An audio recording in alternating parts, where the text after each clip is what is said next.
At Malacanang, hindi na pag-uusapan na bumalik sa ICC. Umaabante sa balita si Abante reporter Eileen Taliping.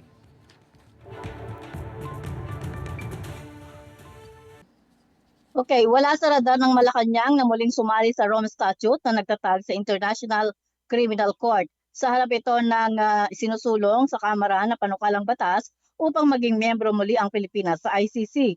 Sinabi ni Palace Press Officer Atty. Claire Castro na mas mabuting maaral ng maigi ang panukala bago magpasya ang Malacanang. Bukas naman niya ang Pangulo sa lahat ng mga isyu na makakatulong sa buhay ng mga Pilipino, kaya titingnan na lamang kapag nabasa at napag-aralan nito ang panukala. Matatandaang nag-withdraw ang member ng membership ang Pilipinas sa Rome Statute noong nakalipas na administrasyon matapos ireklamo sa ICC ang dating Pangulong Rodrigo Duterte kaugnay sa mga extrajudicial killings sa kanyang war on drugs. Ako si Eileen Taliping, Abante.